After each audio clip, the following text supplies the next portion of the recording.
for our next speaker, he produces 20 plus podcasts a week for his clients, including Pluto's award winning podcasts such as The Stacking Benjamins Show and Afford Anything.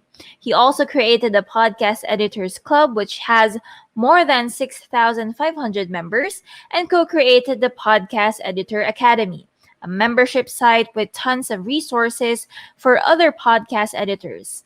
Please welcome Steve Stewart. Hello. Thank you for having me. This is my first overseas presentation, so I am honored to be part of the Australasia Podfiesta. And today I'm going to talk about how to outsource the pain of podcast editing. I've been editing podcasts since 2016 for other people now, and I've grown a community of it, so I feel like there's something I can offer here that's going to help you if you want to get some of that pain and some of your life back. What I'd also like to do is, if you can, in the chat right now, I want you to tell me, if you edit podcasts for other people, type in that you're a podcast editor. Say, I'm a podcast editor. If you're a podcaster, type in, I'm a podcaster. I'd love to see you guys connect in the chat as I'm going through this presentation. So once again, if you can do that, go into the chat, type in if you're a podcast editor for other people or if you're a podcaster. And then let's get into how to outsource the pain of editing podcasts. The objectives for this session, I'm going to give you right up front. What editors do for you, how to work with an editor, what to ask for. What can you ask an editor to do for you, and what you should not do. There will be some other stuff in here as well, but that's the big stuff that we're going to be trying to accomplish today. The reasons to hire an editor, first and foremost, is time. I did an impromptu poll a few months back, and the answers were always consistent. People would spend about 8 hours of their time working on their podcast from start to finish, and 25 to 50% of that time was spent editing the audio, if they edited it at all. And I think there's a benefit to editing the audio. You're polishing something that's going to make your show sound better than the show that's similar that doesn't. That's a big reason to outsource the pain of podcast editing. The second is skills. A podcast editor should make your show sound better than you could. If they've got the skills and they're focusing their time and energy on the skill, the craft that they do, they're going to make it sound better. So you get the added benefit of having somebody else do a better job than you can. You can spend the hours and learn yourself, master the skills yourself. Then if you do, why don't you become a podcast editor for other people too? And then credibility. Think about this. If you're about to interview somebody and you say, hey, by the way, my producer Steve, my editor Steve is going to be able to take up any mistakes that I make. And if you want to stop and re-answer a question, whatever, that's not a problem. What does your guest think of when you say you've got an editor? They think you're like high society people. You're professional. You are taking this seriously. So you build credibility by hiring an editor. How do you work with a podcast editor? One is you share your files with your editor. Now, there's a few ways you can do that. I prefer Dropbox. Google Drive works almost the same way. You can also do a service like WeTransfer, which is just a way to send files to them. There's other ways as well. But that's the tactical way of sharing files. You record them, you share the files with them. It's pretty simple, actually.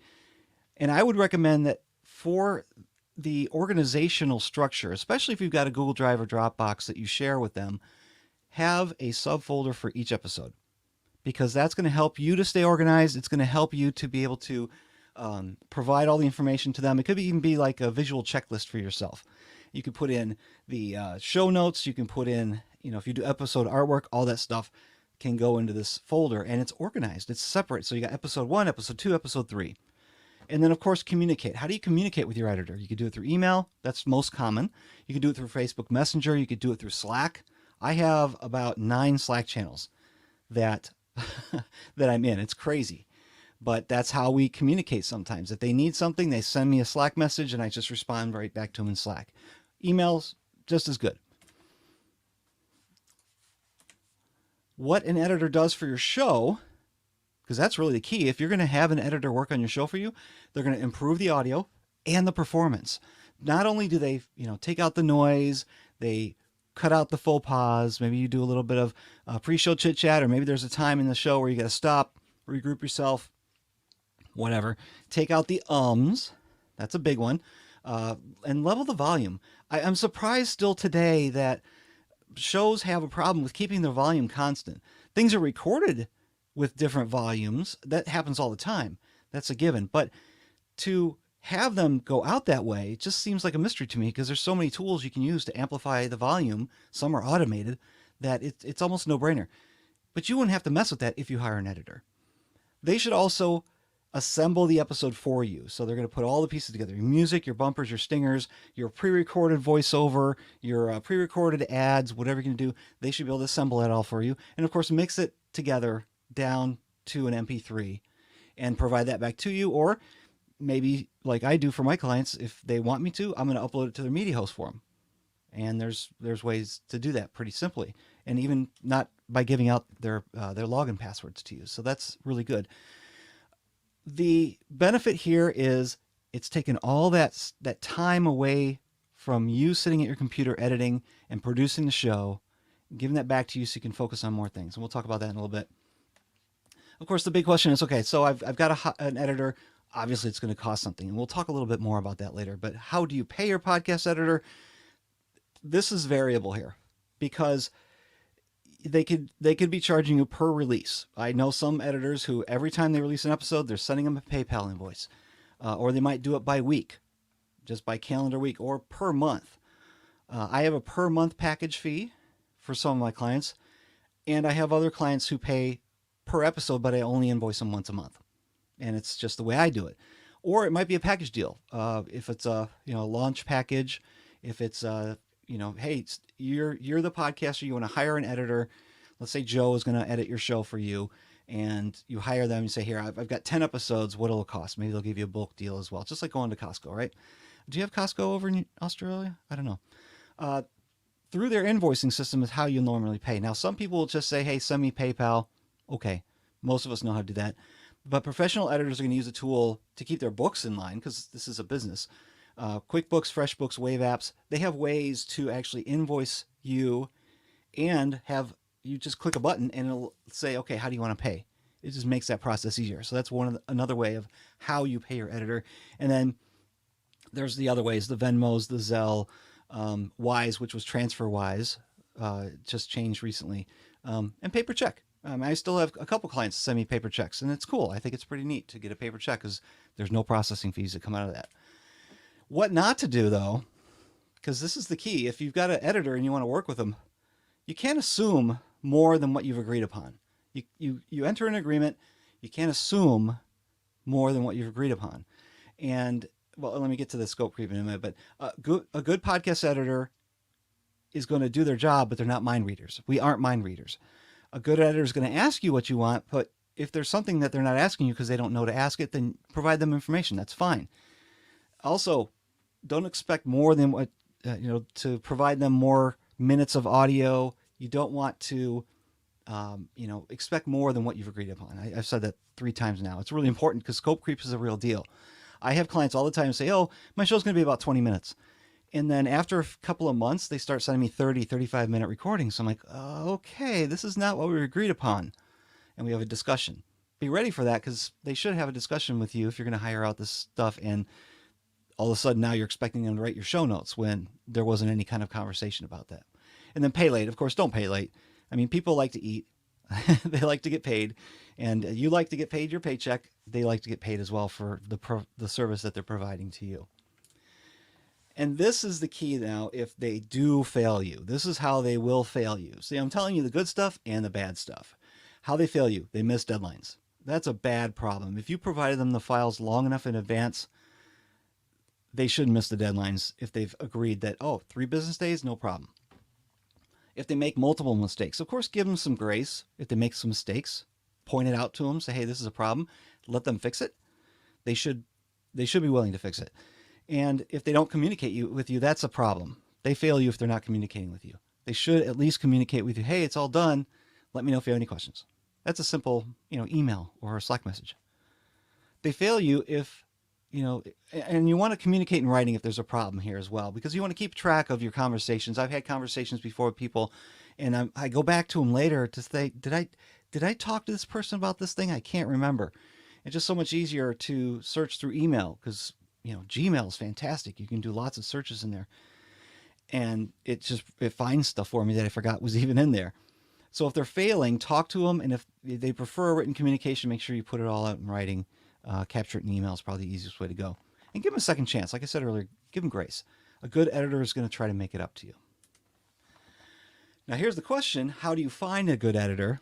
Well, if you see that URL at the bottom of the screen, that's the easiest way, I think, to find an editor without getting hammered in Facebook groups or raising your hand saying, hey, I'm looking for an editor. Don't do that. Trust me, don't do that. A couple ways you could search Google, of course. You could use freelance sites like Upwork. I've had people tell me they find good people on Fiverr. That's fantastic. If they do a good job, then keep going. They might ask a friend or a colleague, and that's a great way to find a good editor, is just get recommendations from people who also have editors. Of course, the number of people that they would recommend is very limited. It's going to be the person they work with. So there might be a better editor out there for you, and one podcast editor might be really good at just the ums and ahs and making the audio sound good. Well, another one is really skilled at crafting a narrative podcast, completely different skill sets. But my favorite way is to post what's called a job opportunity. That's something I created. I've got a Facebook group with over 6,600 podcast editors in there now. And I've got the Podcast Editor Academy, which is the people who are serious about making this a profession. It's a membership site where we have education materials, we have sales scripts, we have office hours. We've got all kinds of resources in there for these people. These people are serious. So when somebody comes to me and says, hey, Steve, I'm looking for an editor, I say, go to the site. There's a video there, explains how the process works. And if I have enough time, I'll explain it to you at the end of the session.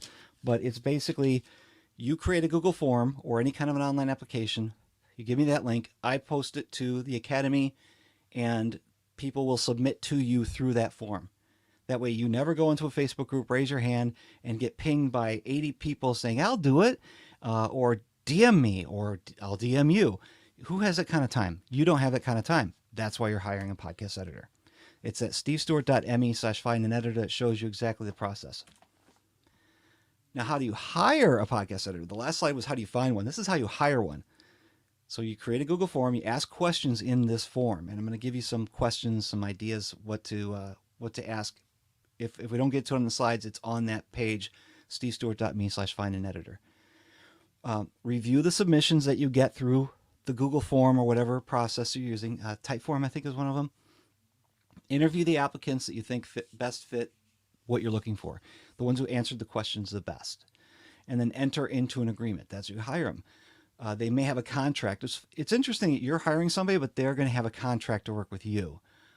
Or you just have some kind of a written agreement in email, and that might be all you need.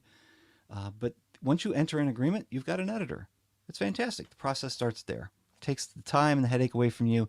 There's going to be a learning curve between the two of you, figure out how to communicate, how things work. But then once things get flowing, I really sometimes only get to talk to my clients about once a week, and that's through email. Because things are flowing. They're busy. They're doing their thing. I get the information. I produce the episode. Hey, it's all set. Great. Thanks, Steve. And then we're on to the races. Here's some of the questions to ask a contractor, because a podcast editor is going to be a contractor. They're not an employee of yours. They're a contractor. Email. You're going to ask for their email address. You got to have their email address. Their name, of course. How many episodes do they produce in a typical month? That's really important, because if they're just doing one a week, 4 a month, it might just be their own show. Is that really a professional podcast editor? Maybe. But if they're doing 8 a month, well, now you've got somebody who is sitting down in front of their DAW. They're working on this on a regular basis, and they're doing the production constantly. They're working hard at it. What's their turnaround time? How fast can they get the job done? I know a lot of podcast editors who are now saying, you need to get the files to me 7 days in advance. I don't have the guts to ask that of my clients, but I do have a statement or a policy now. It's 3 business days. They've got to get me the files 3 business days in advance so that the production process works. Last minute submissions is just the worst. It just throws everything off the rails. It's just like if your boss came to you, if you've seen Office Spaces, hey, yeah, we'd like to have you come on Saturday and work. No, that's not cool. Get the turnaround time, their rate or their quote. How much are they going to charge you for the amount of work that you need to have done? You may not get a very good answer in an application because there's a lot of variables that play into that, but it's nice to ask, what is it that you charge for a 60-minute recording? And it's not narrative or anything like that. And is the quote based on the hours that you work, or is the rate quote that they're giving you, is it based on the project? That's a very important question. And then ask for a before and after sample. And actually what I call it is an after and before sample, because if you get the after sample, you can hear it the way it goes out in the public, and then when they play you the before, you're like, holy moly, that was horrible. I like the first one better. That shows you that they've got some skills. So if you can ask for that, that's fantastic. And a professional podcast editor should have some samples to provide you. Questions to ask your applicant during the interview. So now you've gotten the submissions back. You picked out 2, 3, maybe 4 people to talk to, maybe just one. Ask them, how long is the quote good for? They giving you a quote. Are they going to up their rates on you in 2 months? You need to find that out. How often are the invoices cut? Meaning, how often will they invoice you? We talked about that earlier. Is it per episode? Is it per month? How does that work? What if there's extra episodes? You might want to do an extra episode. I'll tell you what, March 2020, I had a lot of people changing things and adding extra episodes, as you can probably imagine. Or if they go on hiatus, guess what? March 2020, I had some shows go on hiatus. And what does that do? So ask that question ahead of time before it comes up. All of a sudden you're like, oh, I'm going to be gone for 3 weeks. No show, Steve. What happens then if they're on a monthly plan? And that drives us right into the next bullet point, vacations. What if you go on vacation as the podcaster? What if the editor goes on vacation? Who's going to produce the show? If you need to have it done while they're gone, what happens? Ask these questions ahead of time. During the interview is fantastic, a fantastic time to ask. Coaching, is that included? I mean, I give all my clients at least 30 minutes of coaching a month. Most don't take me up for it. And then I'll do a quarterly check-in. But is there anything like that involved in the editing, or is it just straight up, all I do is edit? How long are the project or the session files kept? That's another question that most people don't think about. There's the original recordings that you upload to Dropbox or whatever, but what about the session files? Because maybe you want to go back later and change out a promo, a mid-roll ad or something like that. Maybe your guest came back and said, hey, you know what? That didn't sound right to me. I didn't like the answer I gave. Can you take it out? Okay, the session files are going to come in handy to give to your editor. And then, are there other ways they can help you to grow your podcast, your business, your audience, your influence, whatever it is? Ask them that question. They may not. That's a question they'll probably say not really, but at least you've asked the question during the interview, and that's going to help you to decide if this person's really going to be helpful to you, or just they're going to show up and edit the files and send you on your way. What does not hiring an editor cost? There's a cost to not hiring an editor, and I actually did an evaluation and crunch some numbers. So of course we know it's going to cost you 3 to 8 hours per episode to produce. So that's 4 to 8 hours a week, that you're spending working on stuff with your podcast. How much of that is that you're not going to reclaim by hiring out the work? If 50% of that time of the 3 to 8 hours or 4 to 8 hours a week is editing, you're going to be spending 2 to 4 hours sitting in front of your computer editing audio. Or you're not going to do it at all, and then your show's just not going to be as polished as it could be. In the first 12 episodes, I evaluated the cost of software and the opportunity cost of you making, let's just say you make $20 an hour. $20 an hour times 2 or 4 hours a week, what does that come out to? So if your first 12 episodes, if you had to pay for the software and the opportunity cost that you miss out of doing anything else besides editing, comes out to be about $1,119. And when I did the math on some averages, you didn't spend that much more hiring a podcast editor to do those 12 episodes. And maybe we'll get to that if I have the time. In fact, let's talk a little bit about prices, because that's probably what's on your minds now. I saved the best for last, right? What does an editor charge? A 2020 survey that I did with Mark Deal, he's in the chat right now. The 2020 survey, we said, hey, podcast editors, professional editors who edit for other people, here's your scenario. You get 60 minutes of audio from your client. What do you charge? And within that, you get noise reduction, the volume leveling, they cut out the ums. So they're doing the same type of work. It's not like we're doing a creative narrative podcast. We're just doing an interview show with a couple bumpers or whatever. fully produced, mixed down to MP3, what would you charge to do that? So we surveyed people in 2020. We averaged everything out. We had a lot of great information there. This is what it came out to be. The average range came out to be about $50 to $200, but the average was $133 for a 60-minute episode. That's what you could expect someone to charge you to produce a show. Now you might have somebody who do it cheaper. Maybe they're getting started out. When I first started out, I was making about half minimum wage when I crunched out the numbers. I was charging like $40 for a 60-plus minute recording that really needed some editing help, and it was costing me a lot of time to produce a show. But now I've got my skills and improvements, and I've got better software now too. I've got this thing called RX, which just is a magic unicorn in this space. It's fantastic. So the average right now, $133. It's going up every year by a few bucks. So if you're going to hire an editor, lock them in now, But the big thing is you're less likely to pod fade. That's a big deal, because if you don't have somebody editing for you and you're spending all that time yourself, you're more likely to quit, because you're just not getting, you're putting a lot of effort into your show and it's not all coming back to you.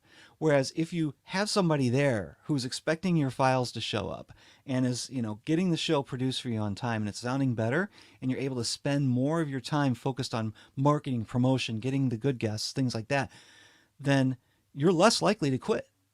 And that's a big deal in this space. That's a big deal in podcasting. People pod fade for, all kinds of reasons. But that is the outsourcing that you would do when hiring out for a podcast editor to do the work for you.